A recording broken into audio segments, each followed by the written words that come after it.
রাত ৯টায় বাংলাদেশে আজ মতামত পাঠানোর বিষয়ে গণপিটুনিতে কি সমাধান? মতামত পাঠাতে পারেন SMS অথবা ফেসবুকে। আপনাদের মতামত জানাবো আমরা সংবাদের পরের অংশে।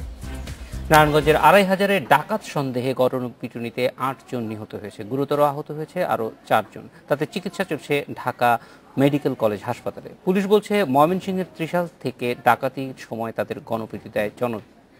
এদিকে মানবাধিকার কমিশন চেয়ারম্যান বলছেন দেশের আইনের শাসনের ঘাটতির জন্য ঘটছে এ ধরনের গণপিটুনির ঘটনা। ২৫০০-এর পুরিন্দা বাজার চাল কেনার কথা বলে বৃহস্পতিবার ভোররাতে এম এ গফুরের চালের আড়তে হানা দেয় একদল ডাকাত। ২ প্রহরীকে বেঁধে রেখে আড়ত থেকে তারা চালের বস্তা তুলতে থাকে ট্রাকে।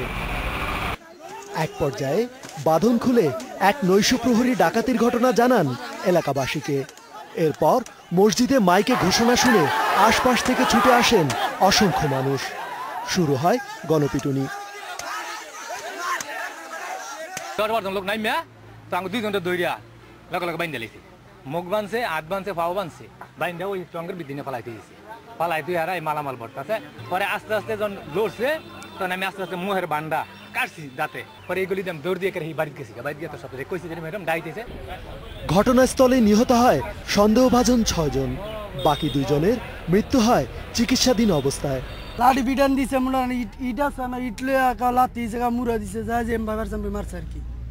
একজন আছিল ও পাশে একজন, আরেকজন ও পাশে ধরছে, আর এও এই পাশে একজন, আবার পুষ্কিনিতে 3 জন, আর এমুরে একজন, 7 জন। পুলিশ জানিয়েছে ময়মনসিংহের ত্রিশাল থেকে ঢাকায় আসে 20-25 জনের ডাকাত দলটি। তেজগাঁও থেকে ট্রাক ভাড়া করে যায় পুরিন্দা বাজারে। পরিচয় কয়েকজনের নিশ্চিত করা গেছে। যতদূর সম্ভব এই টিমটিতে 20 থেকে 25 জন ছিল। ময়মনসিংহের 3 জন, নোয়াখালীর 1 জন। এটা জেনেছি, তার মানে বোঝা গেছে যে এটা আন্তঃজেলা যে ডাকাত যে দল, একটা বলা যায় যে বিভিন্ন জেলার থেকে সংগ্রহ করে যেভাবে দল গঠন করে সেভাবে। এই এলাকাটি কিন্তু একটি ডাকাতি প্রবণ এলাকা। কিন্তু এদিকে জাতীয় মানবাধিকার কমিশন বলছে আইনের শাসনের ঘাটতির জন্যই বারবার ঘটছে এমন ঘটনা। তবে আইন শৃঙ্খলা পরিস্থিতির কোনো অবনতির কথা অস্বীকার করেছেন স্বরাষ্ট্রমন্ত্রী।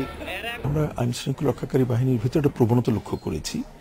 অনেক সময় তারা এটা গণপিটুনিতে একটা ঘটনা ঘটেছে এবং ভাবটা এমন যে গণপিটুনিতে ঘটনা ঘটে গেলে যেন তাদের কোনো দায় দায়িত্ব থাকে না। এটা গণপিটুনির শিকার হয়েছে। এখানে আইন শৃঙ্খলা বলেন কিংবা ওইটারে কি বলে অন্য কিছু এখানে ঘটেনি। কোনো ধরনের চক্রান্ত এখানে নয়, এটা সিম্পল ডাকাতির মামলা। পরিস্থিতি স্বাভাবিক রাখতে ঘটনাস্থলে অতিরিক্ত পুলিশ মোতায়েন রয়েছে। রেজওয়ানুল হক, ইন্ডিপেন্ডেন্ট নিউজ।